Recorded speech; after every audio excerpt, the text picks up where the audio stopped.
of our prep stuff. It's the first time we've been down here specifically for Comic-Con related stuff this year. I mean, we've come down and we always do little Comic-Con updates when we come down to San Diego. I mean, there's no way for us to like separate the two. It's always Comic-Con mode, even if it's in, you know, October or December or whenever. But we're sitting here right outside the Bayfront. Just saw the new Hudson and Nash restaurant that's opening up. Took the place of Vela over at Hilton, and it really does feel like we're in Comic-Con mode like before times, like 2019 or 2018 or whatever. So one of the things we wanted to add this year though was to change the podcasts a little bit and to do them a little bit differently in terms of like what we focus on. I mean, we'll still get to all of the same content and more in terms of the outside Comic-Con stuff, convention floor stuff, but I feel like 2019, 2018, 2017, the podcast had a lot of very similar information in terms of the tips and things like that. And I think the world that we live in now, a lot has obviously changed. There's a lot to kind of take in terms of labor shortages and inflation. There's just a lot of things that may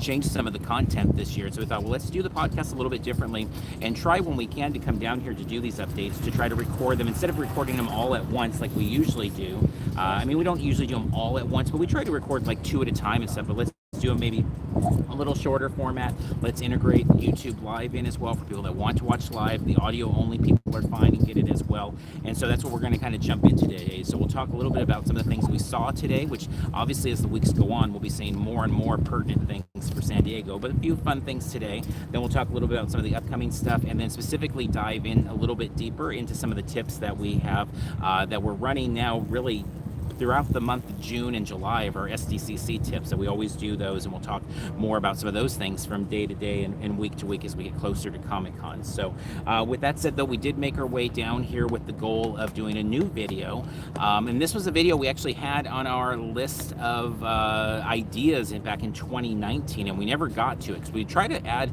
new videos every year. And this time around, I had a note, and it's funny because we were talking about it beforehand, but it's like there are so many questions right now about food during Comic-Con, like way more than normal. It's always a very common thing, and we always talk about some places we like to eat and things of that nature, but we thought people are really curious what's open, what's closed, what are the hours of these various restaurants or grab and goes and things like that.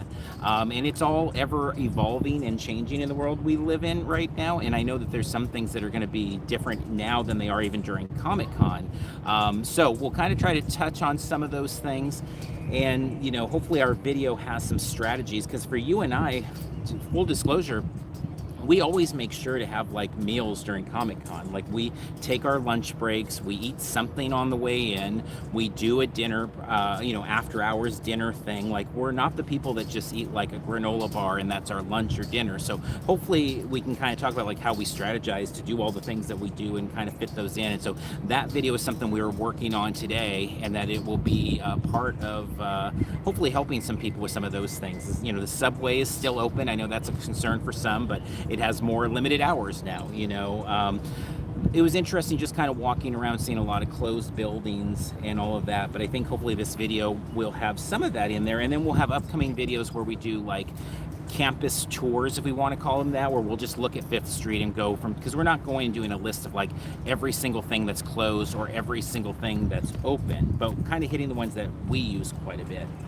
Yeah, definitely. And I mean, as he already said, things are ever changing and stuff. So Google and your phone are probably going to be good resources, and calling ahead if it is someplace that you're not just going to be wandering by or anything, to verify hours and stuff. Because although I imagine most of the gas lamp restaurants and stuff are going to be running full staff and stuff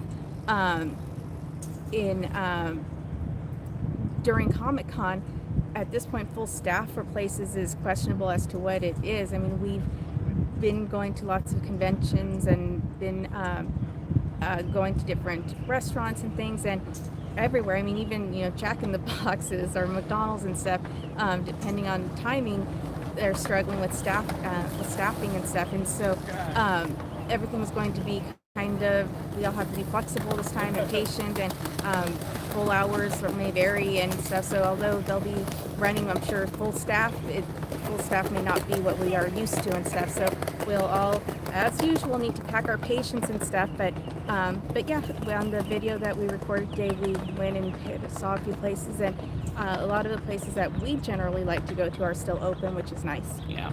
And, on that note, like, we've been down here on a Friday night, maybe it was a Friday or Saturday, it was definitely a weekend night, where like Mary Jane's at the Hard Rock, which is commonly like has an overlay of some sort of theme with like sci-fi back in the day, stuff like that. But I mean, it's a busy restaurant there on Fifth, but we've been here on a Friday or Saturday where they're closed at night because they are just understaffed. They just don't have the staff, and so today actually they had a sign up that they're closing at 3 p.m., but they also have an event going on in downtown, so I think it's unrelated to that, but just there are going to be staffing challenges, and so we'll update, but I think a lot of these things are going to fall probably on social media the days of the events too, where it's going to become almost like what restaurants are open could be like the the exclusives or the swag on the floor, where it's like, hey, check this out, they're open. So I did want to say hello to those people in the chat as well. They're joining us live. There's a bunch of you there, and hello to you all, and thank you for joining us. And definitely we'll have a part at the end for like questions too, so if you have those questions about things down here, if there's anything we can answer, we will give a go at that as well. And as I said, I'm sure things will become obviously more and more clear as we go. We know everything's behind. We experienced that with Star Wars Celebration. We've experienced that with most everything we've covered, theme parks included. Everybody's been behind since the reopening. We've not really come across anything where anybody seems too far ahead of the game. So whatever your schedule was for San Diego Comic-Con news in the past, I'm sure it's going to be a little bit behind that. The SDCC unofficial blog is obviously capturing everything as they always do, the way they gather up all the news, and we love to contribute however we can, but it's like that's something like that doesn't exist for a Star Wars Celebration, and you really feel it. So the best recommendation we can always make on all of these things is tuning in there, and obviously hopefully will be a good help as well, being on the ground for so much, because we will be here a lot in the weeks ahead. The plan is to be here more than ever, covering it leading up. And then also the week of, as usual, we'll be on the ground a lot. Yeah, and so if there are questions or topics or anything that you have or suggestions for future topics, let us know. Put it in the comments. Yeah, real quick, because there was a comment just a minute ago about Seaport Village, and we actually had discussed that we plan to do a video specifically on that. Right. Yeah. So I was going to. Oh, sorry. It's fine. So yeah, if there is anything, let us know, and we'll be down here, and hopefully we can address it, whether it's on a YouTube Live or another video, or answer it on social, or whatever. But yeah, Seaport Village is a topic that we specifically discussed today, and we're going to do a full separate video because it seemed like there's enough going on down there that it warranted its own separate video. So we'll be doing that at a future time. So there are different things open there. We've been there, we walked through there a few times, and I think most of the stuff is still open, but we'll go through and do a more detailed overview of what's going on at Seaport Village at a later date. Definitely. Another place we did stop today, I mean, we're not going to go down the full list because that'll be for the separate video, but did want to say we did stop at Lolita's. We know Lolita's is something beloved by many and by us as well. Lolita's, we had not visited until like 4 years ago, maybe something like that. It wasn't something that goes back to like our beginnings of Comic-Con or anything like that. And it is, if you've not been to Lolita's before, and it's kind of like behind Petco. It's down the way past Petco. So it's if you're going to go to the Petco interactive zone that we've had many years there, it's just another block down past it. You could see the zombies during those years of that over there. But they have great food, really affordable food. We both ate there today for $22. We shared a drink, but then you had the potato tacos, combination platter, and I had the tostada bowl, and they're fantastic. They have a wonderful salsa bar with these great, like, fresh, onions, green onions, and fresh. I love the radishes that are mixed in there, and you can add them to your the salsas and things like that. Great drinks, all of that.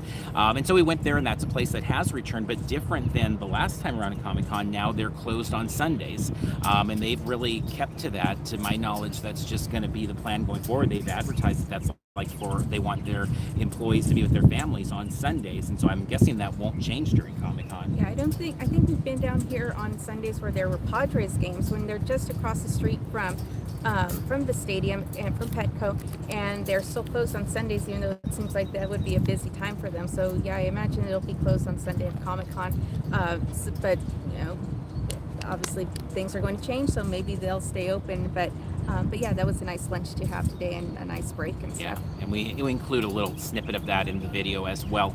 We also stopped over by, and this is a spot I've never been to before, but the Garage Kitchen and Bar, which is over on 4th Avenue. It's 655, not too far from like where Horton was when Horton was in existence there, but that's where the SDCC unofficial blog is having the party this year, and that's going to be on Sunday night, and I believe tickets are just about sold out as I saw. Like they're down to kind of the last handful of tickets there.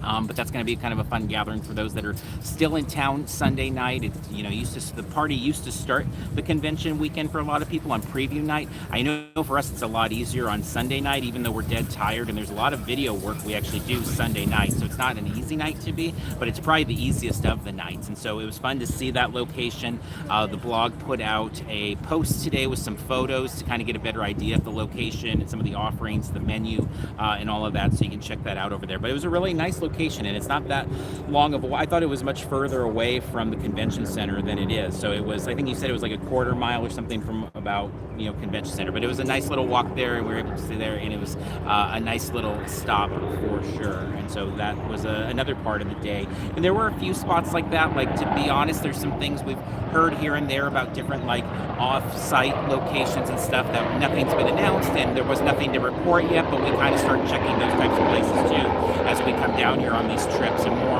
obviously will be revealed in the weeks ahead there. I think those are the main things I wanted to hit before we talk just about the tips. Is anything else I'm forgetting on those parts? I think so. I mean, it was a really nice day today. It was overcast. The sun that you're seeing now is as bright as it's been, and as warm as it's been today. It's been a really nice day, and so just awesome to be hanging out down in San Diego. Let's see, the question is...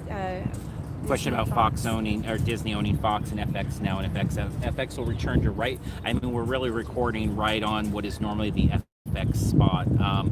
I tend to think they'll be back. I have no clue at all. I think FX has a lot of things to promote. They've had a great spot here, but it'll be interesting. I mean, I know that it always comes up every year when it's a D23 year of how that'll affect Disney, and particularly Marvel and Hall H. And I think now this year, obviously Disney has its hooks into even more properties, and that will be a question. So, you know, we don't know. Obviously, we don't know yet, but it is one that really hope for and root for.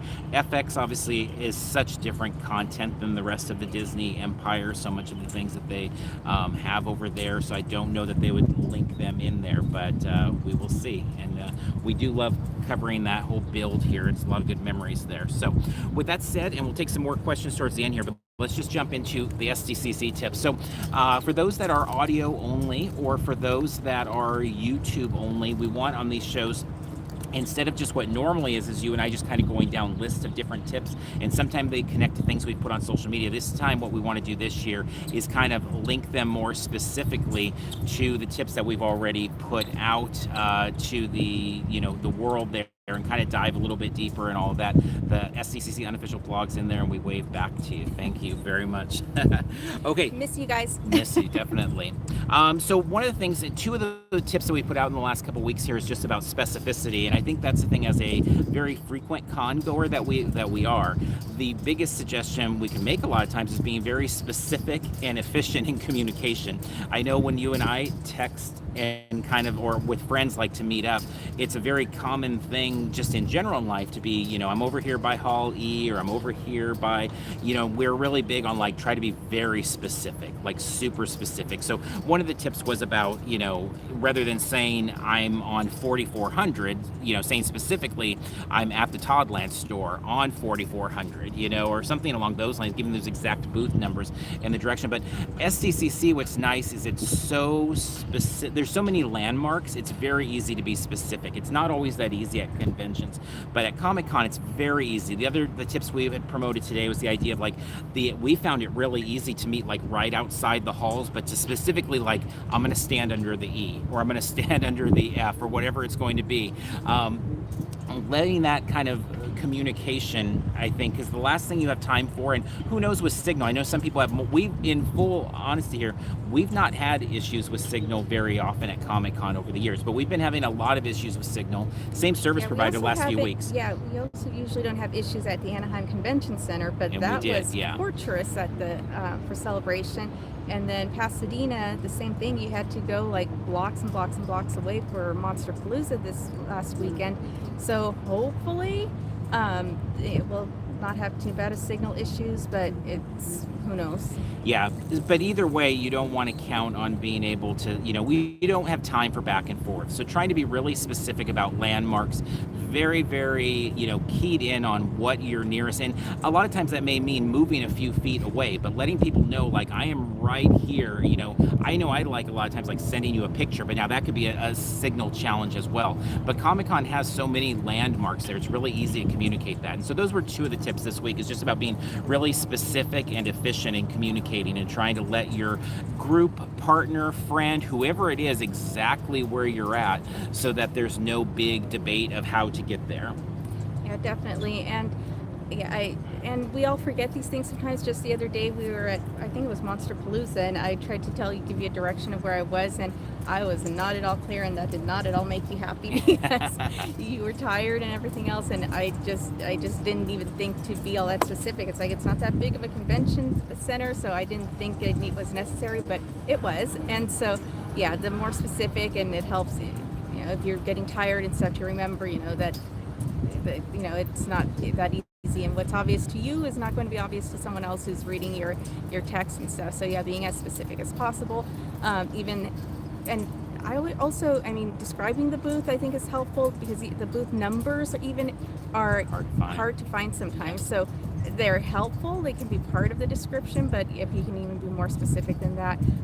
Also, I don't think you have it as a tip, but in general, we sometimes do it. We're not as consistent about it, but having like a central location, like if you are splitting up and it's like, okay, we've done this before. It's like, if I'm not back in like 10 minutes or 20 minutes or whatever, or maybe there's a signal issue, so let's meet at whatever point, and this exact point, and if all else fails and we can't communicate for whatever reason, this is where we're going to meet at whatever point in time, and we'll just wait there until the other person gets there. Is a nice backup plan as well. Yeah, for sure. A question that came in, and we'll go ahead and throw it in here, is just about how will the carpet potentially impact if there is no carpet at Comic-Con, which is what seems to be, the word on the street is that there won't be carpet, which is something, honestly, I've feared that since the pandemic. Not like it wasn't the main fear of the pandemic by any means, but it's like when conventions come back, there's going to be an adjustment period. So however long it takes to get conventions back, then there's going to be this whole timeline of them getting back on their feet. And carpet is incredibly expensive. I've said this before. We have a friend that runs a pretty decent sized convention with well over multiple thousands of people. And they've talked about, at their convention center, the carpet would cost more than their entire convention budget combined. And so it is very pricey. It is incredibly pricey for carpet. So we knew that there was going to probably be some conventions. I had hoped it would not be San Diego. I still hope that it won't be San Diego, but it does seem like it's going that direction. Star Wars Celebration did not have carpet. Most conventions that we're going to these days don't have the carpet. And I think it's an easy place. Two easy places we're seeing conventions save money: no carpet and no physical programs. Not to say Comic-Con's doing that part with the program, but we're just seeing that a lot. Is a lot of places saying, well, we'll go to a digital only program. We just get an app or something like that. You don't need a physical one. And those are two pretty easy ways for conventions to save a lot of money. Now, in terms of the wear and tear, for those that don't know, I've had multiple surgeries on my feet, so I'm not the best person to ask about feet things, because my feet are always hurting. I'm always at the doctor because of my feet. It's a constant problem. But it is a huge difference to me when you don't have carpet. Like, it really, really, really, really, really hurts my feet. It wears down much quicker. We were just at Monster Palooza this weekend without carpet, and for me, it's, it wears me down probably 3 times as fast without it. So it is going to probably impact people. I think some people won't even realize how big of a difference it is till they're walking on it for a few minutes. And some people may even leave and not notice it, you know. But it is a big, you know, so I know for us, like we have an agreement that we walk every booth at every convention we ever attend. Like we make sure no matter what we got to do, every convention we see every booth. But you and I will probably have to be more judicious about like really budgeting time to do it, because the last few years, 19 and 18, we kind of were waiting there to Sunday to get a lot of booths in, and I don't know that I'll be able to push through as many rows at the same time. So I would say, you know, really budget your time, and, you know, if you can get any, you know, inserts for your shoes, take your Tylenol or Advil or whatever, but be ready ahead of time, and you'll find things like your back hurting more, or your feet or your knees or whatever will come much quicker without the carpet. Yeah, I mean, some people who wouldn't notice might just end the convention be like, why do I feel so worn out? And they may just chalk it up to, I'm just out of practice. I haven't done a big con like this in a while. But no, we know that the carpet is going to be, is going to impact. I mean, I don't have the same feet issues that you have. But as soon as we walked onto the celebration, like the first time I walked on the floor, that was like the first thing I noticed. I didn't, you know, see, you know, whatever the boots. I'm like, oh crap, there's no carpet. Yeah. I felt it immediately, and then yeah, after several days, it wears, and you know, knees hurt different ways, back hurts in different ways. It's like everything just hurts differently than it does if there's carpet. And I think James from the blog was commenting on the recent podcast. They talked a little bit about celebration and the wear and tear. Yeah, and the waiting in the lines and stuff, just standing when there isn't any cushion. Now, granted, I fully acknowledge that the carpet that they use for like the main walkways at Comic-Con isn't like super plush, but it still makes a difference, even the, you know, the thin version. So yeah, when you come across the booths that do have carpet, you know, it's like, let's take, you know, spend a little extra time on this at this booth that has a nice plush carpet and give our feet a break and stuff. But yeah, you know, probably want to account for some extra breaks in your running around time and stuff, or, you know, if you do have any physical challenges or whatever, then just know that you probably will feel it a bit more. And you know, one of the things that we talked about doing is we're going to actually, you know, buy like extra pairs of shoes so that we can kind of alternate each day of the shoes that we wear, just so that the pain is kind of different and feels a little different. So it's something we're going to try, but yeah, you'll feel it, especially if you spend a lot of time on the floor. Obviously, if you're in the Hall H all day, then you're not going to, but if you're on the floor, you will feel it. Yeah. And, you know, at Celebration, I was so worn down, and we actually, Funko had messaged us about coming out to cover something at their booth, and it was like, yeah, it was like the night before, like, yeah, for sure, we'll do it. And then the day of, I was like, my feet were hurting so bad, everything was hurting so bad, I'm like, oh, I don't feel like covering anything at their booth. And then we're like, no, we need to do it. We said we would do it, so we went over to the Funko booth, and now the Funko booth was all carpeted, and so that time, like, it kind of flew by, and actually I felt a little bit better, even though we were standing all that time, because the carpet made such a difference. I remember the first time I really noticed the impact of carpet was Phoenix Comic Con. Now it's called Phoenix Fan Fusion, but Phoenix Comic Con, a big convention, really, really big convention, not as big as San Diego, but a big convention. They always had carpet, and then one year they did, and it was like, wow, the overnight was like, that was a big difference, you know, not literally overnight, but just going from one year to the next year of walking that size of a convention. We really haven't walked a convention as big as Phoenix, because Phoenix is definitely bigger than Star Wars Celebration, and definitely not as big as San Diego without carpet. So it'll be, you know, an interesting challenge for everybody. Okay, back to the tips here. We also had one this last week about speeding up access when you're going into the convention center. Obviously, the RFID, we know that that's coming back, so there's the tap in. But also at the doorway entry, security is always asking to show that lanyard. And we would imagine this year they'll also be asking to show those vaccine wristbands or the negative test wristbands or whatever the wristbands are called, those things. The suggestion was just keeping the lanyard up, because when you are trying to make your way, now if you're not a floor person and you're not trying to get there right at the beginning of the day, probably not going to be that big of a deal to stop for a second and do it. But I know, like, for you and I, as we're coming down in the herd of people down the escalator and everybody's charging the floor at, you know, 9 a.m. sharp, every person that doesn't hold their badge up like this is, for those are audio only people, just holding it up kind of eye level there. It really is tough for security, and often it causes stoppages. And I've even seen people kind of trip over each other because people think they're going to fly right in, and then it's like, nope, we need you to stop and show, hold up your badge. So it was a very simple, suggestion, but just of holding that badge up to make it really clear and easy for them to see it. I know that's something I've tried to do at every con with whatever the credentials are, whether it's wristbands, lanyards, whatever it is just kind of trying to hold it up eye level for those security staff or the other staff, just to make it easy on them, because they have a very challenging job when they're trying to, well, just in general, it's a challenging job, but processing so many people and trying to, make sure everybody has the right credentials to get in can be particularly difficult. And so to make sure that makes it a little bit easier on them can help everybody out. Yeah, definitely. And anything we can do to help each other, and by that I mean, holding it up, it's going to help us all get in a little smoother, is definitely going to be helpful and stuff. And we're not sure exactly how things are going to work with the vaccine situation, and then masks and stuff. So if you're going in, have the mask on, hold up your lanyard, hold your wristband up, and whatever it is that we're required to show as we go in, and make it as easy as possible so we can all get in as quickly and as efficiently as possible, is going to be helpful for all of us.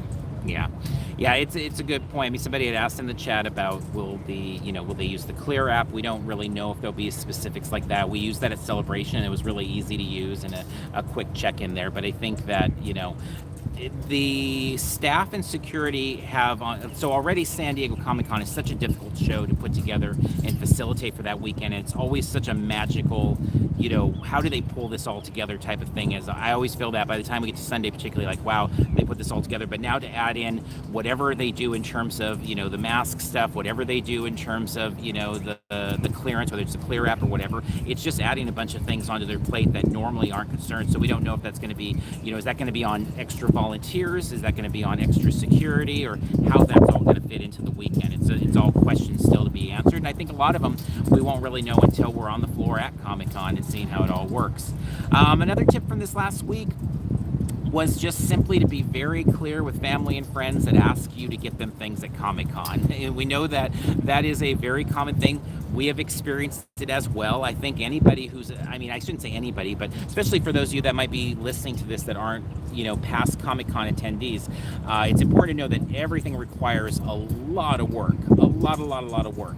And so particularly when we're talking about exclusives, and it's a very common thing for people to say, hey, can you just grab me this? I mean, we also get it at the theme park sometimes. It's like, oh, these Mickey ears came out, or Minnie ears. Wanda ears. Yeah, can you just go grab them for me? And it's like, yeah, it doesn't work like that normally. Like, normally they're not just sitting there on the counter. You've really got to fight for these things. So, make sure not to overextend yourself, because it really, if you promise something, if you say, not so bold to say, I'm going to get you this Funko Pop, because that may be something that you realize, well, that is really bold and really difficult to get. But everything is kind of difficult to get most times. There's not that many things that are easy to just grab.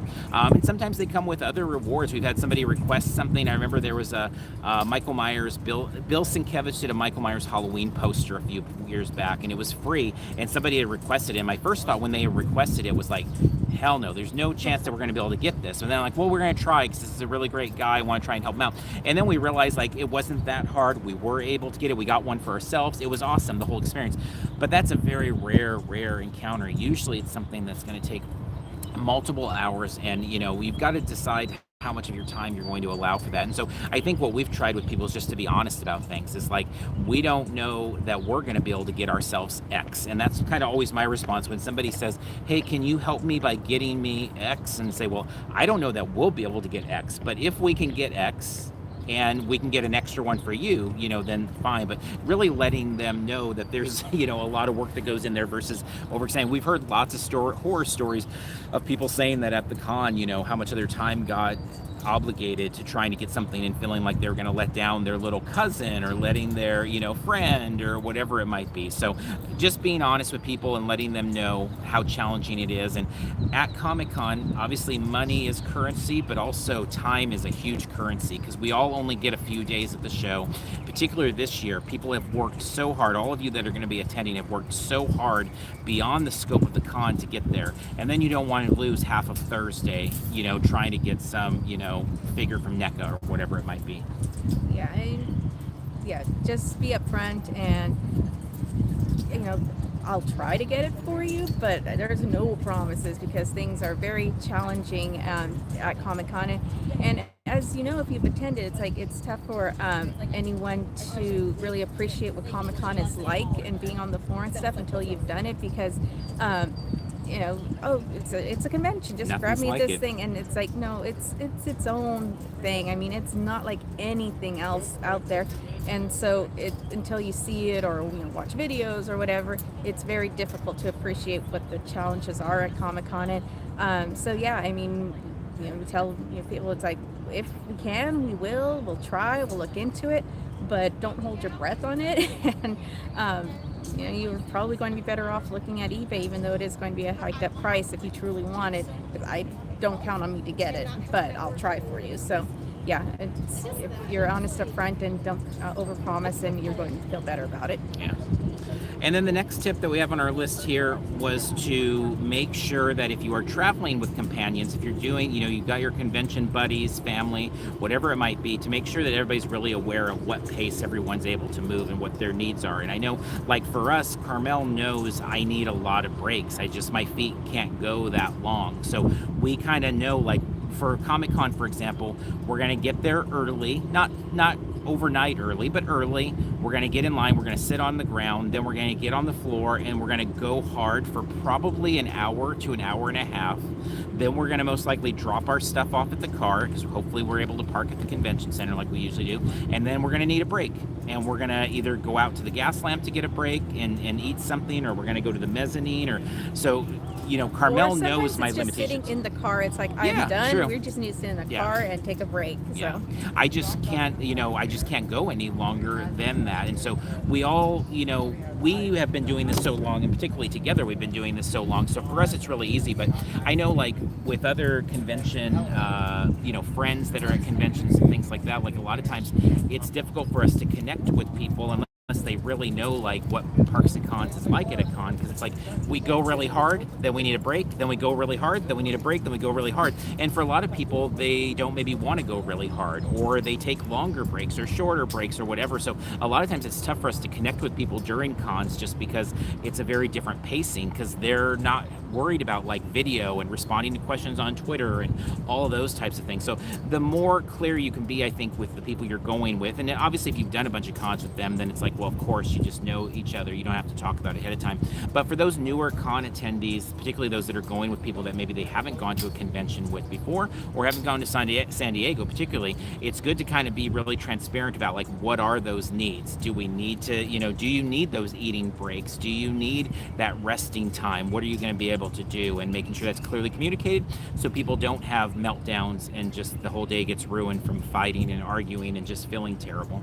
Yeah, and we need, especially when you're with a group that you're not very experienced with, you really need to be patient with each other and know that we all have our challenges of different types, whether they're mental or physical or financial or whatever the limitations are. We all have these different types of limitations and stuff, and so we need to be patient with each other to and accepting of it. So if the plan is we're going to stay in Hall H all day, and then someone just can't handle being in that room for that long and decides to leave, it's okay. I mean, it's going to may cause issues or whatever, but the more open we can be communicating with each other about what our needs are, what our expectations are, the better off it is for the entire group and stuff. And so yeah, unfortunately for us, it's and it is tough, and people are on the floor and it's like, oh, we're here, do you have time to say hi?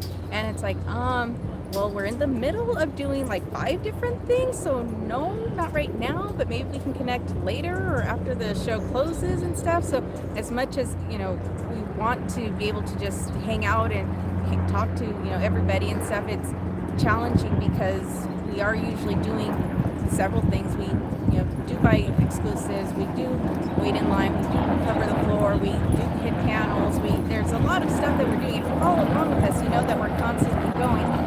So it is, tough to, schedule, meetups and stuff. But that being said, we still usually are able to fit in most of our friends and groups, and even if they are just quick highs and stuff.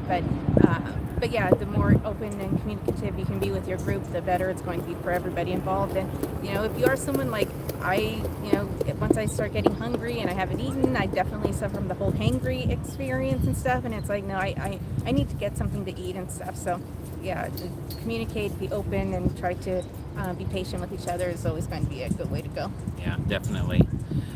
So with that, we can go ahead and take, if there's other questions. I know there's been a few different questions that we may have missed in the live chat. For our audio only people, feel free to reach out to us. You can email us at comments@parksandcons.com or hit us up on social media so we can add them into the next show that we do there. We do, as people are thinking, if they do have any questions they want to throw in the live chat here, encourage you to check out our playlists from the past few years at Comic-Con. We try to put together a lot of videos that give a real feel for the convention inside and out. So it's not like they're all specialized just in, panels or just in booth videos, but we try to give a real feel for what the convention is, from the building of it the weeks ahead of time to the actual experiences itself to the, walking the floor. And, there's one thing I have scheduled for next week to put out on social media that's just the, kind of the pace of the floor and, trying to really give people a good idea of like what is to expect, because I know a lot of people haven't been in the convention scene in a few years now, and it's a very specific type of convention, in terms of the walking and the moving and the just trying. A lot of things are just very difficult to move from person to person and stuff, so those are things all to consider as well. So any other questions before we wrap up for our live people? Give a second here. Have you heard if they'll have carpet? We actually talked about the carpet earlier on in the show. So the word on the street is no. And we talked probably about 5-10 minutes just about kind of the impact of that and stuff. So you can kind of scrub back a little bit if you want to listen to more about that. But that is the word on the street there. Obviously, everything, though, that is out in the world of information is always unofficial until it's officially announced by Comic-Con or the companies that are part of Comic-Con and all of that. So, every offsite, every exclusive, and definitely the carpet as well. So, all right. So with that said, I think we'll go ahead and change over from this video here. Again, check out our playlist there. We'll put in the description for the video and the podcast and stuff that's going up later, but lots of Comic-Con stuff to kind of go back in time and look at. And I think we expect to see a very normal convention in a lot of ways with some changes. Definitely there's going to be some adjustments there for sure, but make sure to, be patient with each other. Remember, there's a huge labor shortage, and everybody that's going to be working this con is going to be in a pretty difficult position, most likely. There's not going to be many people, whether it's security, CCI, the staffs, the volunteer, everybody's going to be in kind of a tough position coming back after these years. So please try to be patient with all of us on all ends so we can have a great year there. So hello to all of our friends that came aboard in the live chat. Thanks to all of you that are listening audio only as well. Have a fantastic rest of the day. Take care. Bye.